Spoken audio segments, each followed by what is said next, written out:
ആദ്യമായി അറബികളുടെ കൂട്ടത്തിൽ കുഞ്ഞ് പെണ്ണായാൽ മണ്ണോട് ചേരുക എന്ന തത്വശാസ്ത്രം ലോകത്തിന് ആദ്യമായി പരിചയപ്പെടുത്തി കൊടുത്തത് ഖൈസ് ഇബ്നു ആസിം തമീമി എന്ന് പറയുന്ന ഒരു ആളായിരുന്നു.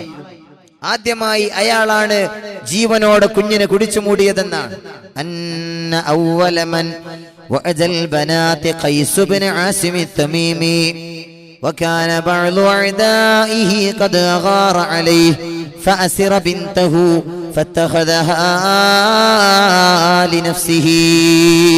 ആദ്യമായി കുഞ്ഞിനെ കൊന്നുകളഞ്ഞത് പ്രിയപ്പെട്ടവരെ ഖൈസ് ഇബ്നു ആസിം തമീമി എന്നയാളാണ്.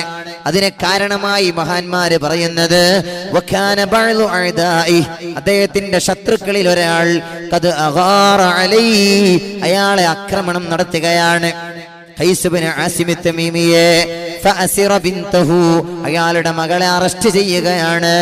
ഫത്തഖദഹാ ലിനഫ്സിഹി, അയാളുടെ മകളെ അറസ്റ്റ് ചെയ്തു കൊണ്ടുപോയി അയാൾ ആ പെണ്ണിനെ സ്വന്തമാക്കുകയാണ്. ثم حصل بينهم صلح فخير ابنته. കുറച്ചു കാലം കഴിഞ്ഞപ്പോ അവർ തമ്മിൽ യോജിപ്പുണ്ടായി, അവർക്കിടയിൽ സുൽഹുണ്ടായി, മധ്യസ്ഥ ചർച്ചകൾ നടന്നു, അവർ തമ്മിലുള്ള പ്രശ്നങ്ങൾ അവസാനിച്ചു, കുഴപ്പങ്ങൾ തീർന്നു. എന്റെ പ്രിയപ്പെട്ടവരെ ഫഖയ്യറ ബിനതഹു, അപ്പോഴോ ഖൈസ് ഇബ്നു ആസിം തമീമി എന്നവര് പറഞ്ഞു, എന്റെ മകളെ എനിക്ക് കിട്ടണം, നിങ്ങൾ കൊണ്ടുപോയ എന്റെ മകളെ. ഫഖ്താറത് സൗജഹാ ലം തുരിദ് അബാഹാ വലൽ ഔദത ഇലൈഹി. പക്ഷേ ആ മകള് പറഞ്ഞു, ഞാൻ ഇദ്ദേഹത്തിന്റെ കൂടെ തന്നെയാണ് താമസിക്കാൻ ആഗ്രഹിക്കുന്നത്, ബാപ്പാ ഞാൻ നിങ്ങളെ കൂടെ വരുന്നില്ല. വലൽ ഔദത ഇലൈഹി, ബാപ്പാന്റെ കൂടെ പോകാൻ ആ പെണ്ണ് ആഗ്രഹിച്ചില്ല. ഫഖ്താറത് സൗജഹാ, തന്നെ തട്ടിക്കൊണ്ടുപോയി കല്യാണം കഴിച്ച തന്റെ വാപ്പയുടെ ആ ശത്രുവിനെ തന്നെ തിരഞ്ഞെടുക്കുകയാണ്. ഫആല ഖൈസുൻ അലാ നഫ്സിഹി ഹലഫ അല്ലാ തൂലദു ലഹു ബിൻതുൻ ഇല്ലാ വഅദഹാ ഹയ്യാ. അവിടെയാണ് ഖൈസ് ഇബ്നു ആസിം തമീമി എന്നയാൾ സത്യം ചെയ്യുന്നത്, ഇനിയെങ്ങാനും എനിക്കൊരു കുഞ്ഞ് പിറന്നാൽ, ഇനിയെങ്ങാനും എനിക്കൊരു പെൺകുഞ്ഞ് പിറന്നാൽ ആ കുഞ്ഞിനെ ഞാൻ ജീവനോടെ കുടിച്ചു മൂടുന്നതാണ് എന്നയാൾ ശപഥം ചെയ്യുകയാണ്. ഫതബിഅഹുൽ അറബു ഫീ ദാലിക. അങ്ങനെ അറബികൾ മുഴുവനും അയാളെ ഈ വിഷയത്തിൽ മാതൃകയാക്കുകയാണ് ചെയ്തത്.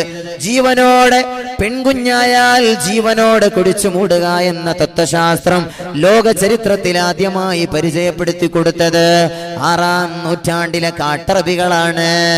അവർക്കിടയിലേക്കാണ് ലോകത്തിന്റെ നായകൻ നബി മുഹമ്മദ് മുസ്തഫ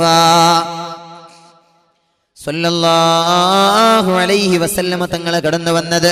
അല്ലാമ ഇബ്നു ഹജറുൽ ഹൈതമി റളിയല്ലാഹു അൻഹു പറയാണ്, 2 രൂപത്തിലായിരുന്നു അറബികൾ കുഞ്ഞുങ്ങളെ കൊന്നിരുന്നത്. അഹദുഹുമാ അയ്യഉമുറം റഅതഹു ഇദാ ഖറബ വളഅഹാ അൻ തത്ലുക ബിജാനിബി ഹഫീറാ. 2 രീതിയാണ്. ഒന്നാമത്തേത് മഹാനായ അല്ലാമ ഇബ്നു ഹജർ തങ്ങൾ പറയാണ്, ഭാര്യമാരോട് കൽപ്പിക്കുമായിരുന്നു ചില ഭർത്താക്കന്മാർ, ഇദാ ഖറബ വളഅഹാ, അവരുടെ പ്രസവം അടുത്താൽ, തത്ലുക ബിജാനിബി ഹഫീറാ, ഒരു കുഴിയുടെ അരികിൽ വെച്ച് പ്രസവിക്കാനാണ് ഭാര്യമാരോട് കൽപ്പിക്കുക. ഒരു കുഴിയുണ്ടാക്കി അതിനരികിലാണ് പ്രസവിക്കാൻ ഭാര്യമാരോട് കൽപ്പിക്കുക. കുഞ്ഞ് ആണായാൽ, ജനിക്കുന്ന കുഞ്ഞ് ആണാണെങ്കിൽ തറക്കച്ചു, ആ കുഞ്ഞിനെ ഒഴിവാക്കും, കൊന്നു കളയൂല.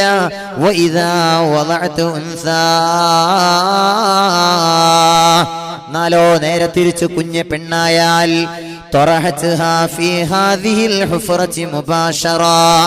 ഉടനെ തന്നെ ആ കുഞ്ഞിനെ, പ്രിയപ്പെട്ടവരെ, ഭാര്യ പ്രസവിക്കലോടുകൂടെ ആ കുഞ്ഞിനെ അരികിലുള്ള കുഴിയിലേക്ക് തള്ളിയിടുകയാണ് ചെയ്യുക. സുബ്ഹാനല്ലാഹ്. കുഞ്ഞ് പെണ്ണായാൽ അങ്ങനെ തന്നെ ആ കുഴിയിലിട്ട് മൂടുകയാണ് ചെയ്തിരുന്നത്. ഇതാണ് ഒന്നാമത്തെ രീതി. വമിൻഹും كان يبقي البنت حتى إذا بلغت 6 سنوات. വേറെ ചില ആളുകൾ കുഞ്ഞു പെണ്ണായാലും അവരെ ജീവിക്കാൻ അനുവദിക്കുമായിരുന്നു. അവർക്ക് ഏകദേശം 5-6 വയസ്സായാൽ ഖാല ഇലാ ഉമ്മിഹാ, കുഞ്ഞിന് 5-6 വയസ്സായാൽ ആ കുഞ്ഞിന്റെ ഉമ്മയോട് ചെന്ന് പറയും തുയ്യിബിഹാ വസയ്യിനിഹാ കൈ അസൂറ ബിഹാ അഖാരിബഹാ. പെണ്ണിനോട് പറയും, ഭാര്യമാരോട് പറയും, പെണ്ണേ ഈ കുഞ്ഞിനെ, നമ്മുടെ കുഞ്ഞിനെ വന്ന് അണിയിച്ചൊരുക്കണേ, ഞാൻ അവളെയും കൂട്ടി കുടുംബ വീടുകളൊന്ന് സന്ദർശിക്കട്ടെ. ثم يبعد بها في الصحراء. അങ്ങനെ ഭാര്യ ഭർത്താവിന്റെ ചെതിയറിയാത്ത, വഞ്ചനയറിയാത്ത പ്രിയപ്പെട്ട പ്രിയതമ ആ കുഞ്ഞിനെ മനോഹരമായി നല്ലപോലെ സുഗന്ധദ്രവ്യമൊക്കെ പൂശി നല്ലപോലെ ആ കുഞ്ഞിനെ അണിയിച്ചൊരുക്കി ഭർത്താവിന്റെ കരങ്ങളിൽ ഏൽപ്പിച്ചു കൊടുക്കുമ്പോ യബ്ദു ബിഹാ ഫിസ്സഹറാ, കശ്മലനായ ഈ ഭർത്താവ് ആ കുഞ്ഞിനെയും കൊണ്ട് വല്ല മരുഭൂമിയിലേക്ക് പോവുകയാണ്. ഹത്താ യഅ്തിൽ ബിറ വയഖൂലു ലഹാ ഉൻദുരി ഫിഹാ. പ്രിയപ്പെട്ടവരെ, മരുഭൂമിയിലുള്ള വല്ല കിണറിന്റെ അരികിൽ ചെന്നുകൊണ്ട് പെൺകുഞ്ഞിനോട് പറയും, മകളോട് പറയോ, മോളെ ഉൻദുരി ഫിഹാ, ഈ കിണറിലേക്കൊന്ന് നോക്കണേ, ഈ കുഴിയിലേക്കൊന്ന് നോക്കാൻ പറയും. എന്നിട്ട് വയദ്ഫഉഹാ മിൻ ഖൽഫിഹാ, പിറകിൽ നിന്ന് ആ കുഞ്ഞിനെ ആ കിണറ്റിലേക്ക് തള്ളിയിടുമായിരുന്നു. ഇങ്ങനെയാണ് ചില ആളുകൾ സ്വീകരിച്ചിരുന്ന ശൈലി. മഹാനായ അല്ലാമ ഇബ്നു ഹജറുൽ ഹൈതമി റളിയല്ലാഹു തആല അൻഹു തങ്ങൾ രേഖപ്പെടുത്തുന്നത് കാണാം. 2 രീതിയാണ് അവർക്കുണ്ടായിരുന്നത്. പ്രിയപ്പെട്ട സഹോദരങ്ങളെ, അങ്ങനെ കുഞ്ഞ് പെണ്ണാണ് എങ്കിൽ ജീവനോടെ കുഴിച്ചു മൂടിയിരുന്ന കാട്ടറബികളുടെ കഥയാണ് ചരിത്രത്തിലുടനീളം നമ്മൾ വായിക്കുന്നത്. അല്ലാഹു നമുക്ക് നല്ല ബോധം നൽകട്ടെ. എന്റെ കൂടെ ഉണ്ടോ? ഉറങ്ങിയോ? توسلنا ببسم الله وبالهادي رسول الله وكل مجاهد لله وأهل البدر يا الله صلاة الله.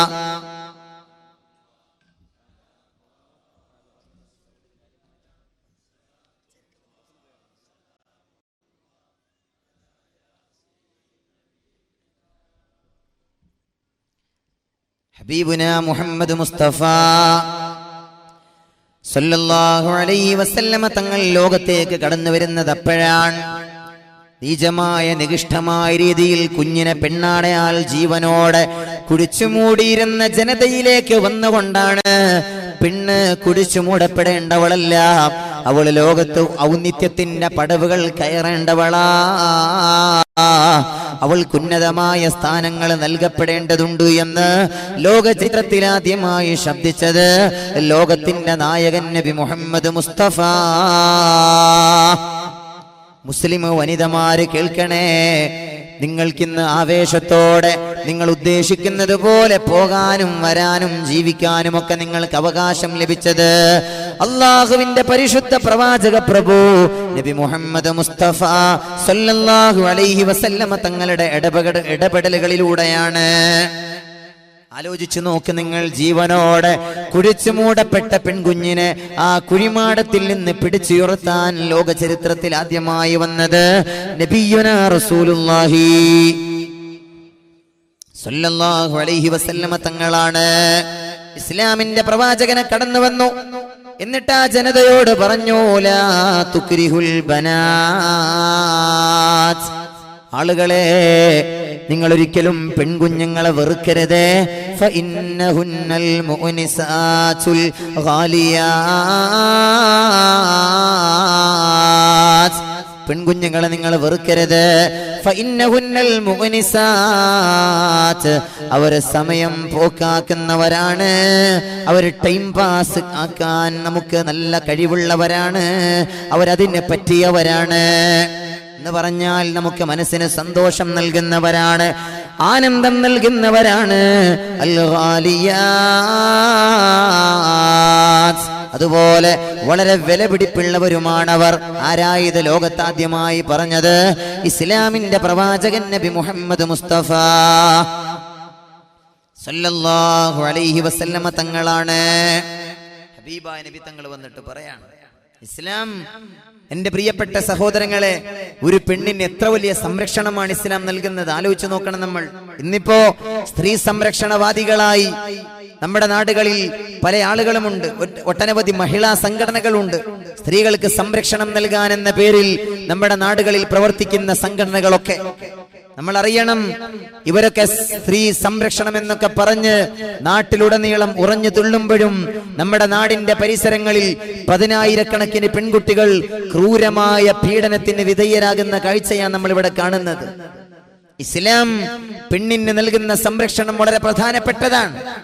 ഒന്നാമതായി ഇസ്ലാം പെണ്ണിന്റെ സംരക്ഷണം ഏൽപ്പിക്കുന്നത് മാതാപിതാക്കളുടെ കൈകളിലാണ്, ഉപ്പയുടെ കൈകളിലാണ്. അവരാണ് നല്ലപോലെ പ്രിയപ്പെട്ട മക്കൾക്ക് സംരക്ഷണം നൽകേണ്ടത്. ആ മക്കളിൽ പ്രത്യേകമായി പെൺകുഞ്ഞിന് സംരക്ഷണം നൽകേണ്ടത് മാതാപിതാക്കളുടെ കർത്തവ്യമാണ്. രണ്ടാമതായി ഒരു പെണ്ണിന്റെ സംരക്ഷണം ഇസ്ലാം നൽകുന്നത് വിവാഹാനന്തരം ഭർത്താവാണ് പ്രിയപ്പെട്ട പെണ്ണിനെ, അവന്റെ ഭാര്യയെ സംരക്ഷിക്കേണ്ടത്. ഒന്നാമത്തെ സംരക്ഷണം മാതാപിതാക്കളുടെ സംരക്ഷണമാണ്. രണ്ടാമതായി ഇസ്ലാം നൽകുന്നത് ഭർത്താവിന്റെ സംരക്ഷണമാണ്. മൂന്നാമതായി ഒരു പെണ്ണിന്, മുസ്ലിം വനിതയ്ക്ക് ഇസ്ലാം നൽകുന്ന സംരക്ഷണം പ്രിയപ്പെട്ടവരെ മക്കളുടെ സംരക്ഷണമാണ്. ഈ പെണ്ണ് വളർന്ന് വലുതായി ഉമ്മയായി വന്യവയോധികയായാൽ പിന്നെ ആ വന്യവയോധികയായ ഉമ്മയെ സംരക്ഷിക്കേണ്ട ബാധ്യത പ്രിയപ്പെട്ട മക്കൾക്കാണ് ഇസ്ലാം നൽകുന്നത്. ചുരുക്കത്തിൽ ജീവിതത്തിലുടനീളം ഒരു പെണ്ണിന് സംരക്ഷണം നൽകണമെന്ന് ലോകത്തെ പഠിപ്പിച്ച മതമാണ് അല്ലാഹുവിന്റെ പരിശുദ്ധ ദീനുൽ ഇസ്ലാം. എന്റെ വഅദ് കേൾക്കുന്ന ഉമ്മമാർ വളരെ നല്ലപോലെ ശ്രദ്ധിക്കണമെന്ന് ഞാൻ ഓർമ്മപ്പെടുത്തട്ടെ. എന്റെ വഅദ് കേൾക്കുന്ന പ്രിയപ്പെട്ട സഹോദരിമാർ, നിങ്ങൾക്ക് ഒരുപാട് സംരക്ഷണം നൽകിയ, ഒരുപാട് സ്ഥാനമാനങ്ങൾ നൽകിയ പരിശുദ്ധമായ ഈ ഇസ്ലാമിന്റെ തത്വസംഹിതയും ഇസ്ലാമികമായ അച്ചടക്കവും പാലിക്കാൻ വഅദ് കേൾക്കുന്ന ഉമ്മ നിങ്ങളെ ബാധ്യസ്ഥരാണ്.